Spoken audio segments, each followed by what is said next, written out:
So I've been running a commercial microgreen farm for just over a year now, and I want to share with you what I believe are the 4 best microgreens. These 4 are sunflowers, rainbow radish, sweet peas, and Wilhelm broccoli. And there's only a few reasons why I think these are the best.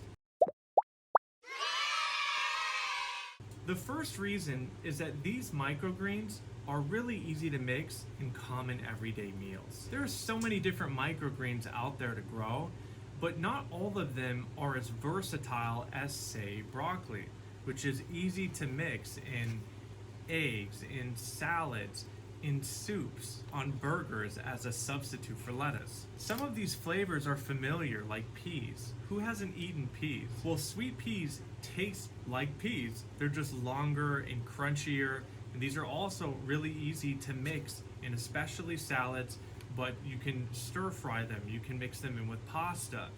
Rainbow radish is more of like a spicier variety, like a sweet spice. It's not like a burn your mouth type of spice.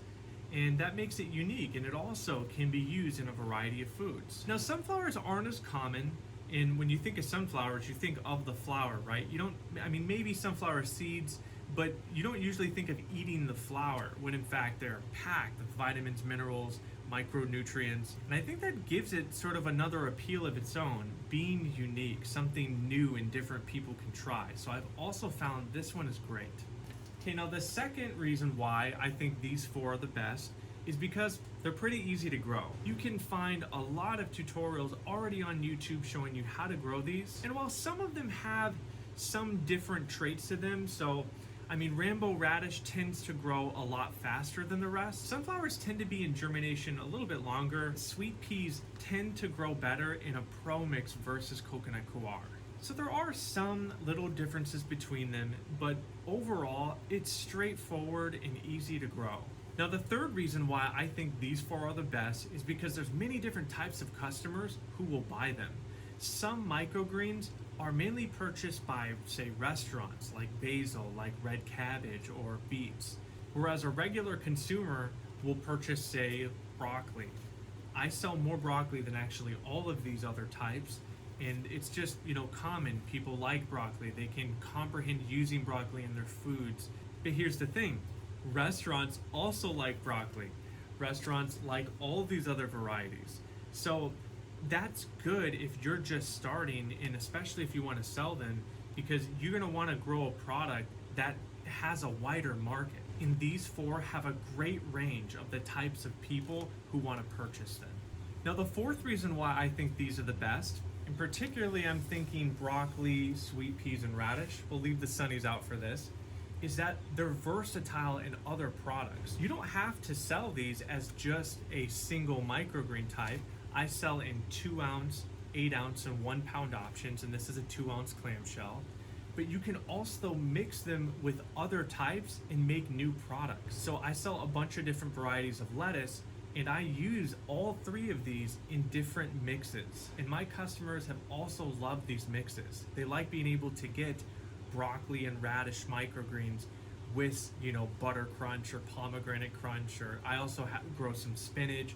Like, these are just versatile. You can make more things you can sell with them, and I think that's another huge benefit to these. The last reason I think these 4 are the best is because they have a pretty high margin of profit. Not all seeds cost the same. Bull's blood beets, for example, cost way more than, say, radish seeds or broccoli seeds. And so you have to think about, what can you sell it for? Can you cover your costs? Are you going to make enough of a profit to make it worth your time? And each of these 4 have good margins. Smaller quantities, like all these 2 ounce clamshells, are sold at a higher cost.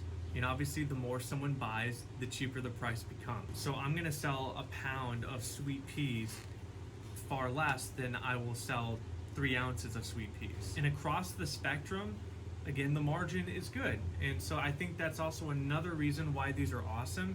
And these are actually for a new grocery store that is going to be selling our microgreens. And so I'm selling at even a wholesale, more discounted price for them, even though they're 2 ounces. And so that's also good to think about. Even if you're going to be putting out, say, a higher volume for a grocery store, the margin is still good. I hope I didn't say margin too many times there. Okay, so I think you understand what I'm saying. And for all these reasons, I think these are great microgreens to grow, whether professionally or personally. If you've enjoyed this video, if it brought you value, please give it a thumbs up, subscribe if you want to see more, and I'll see you in the next one.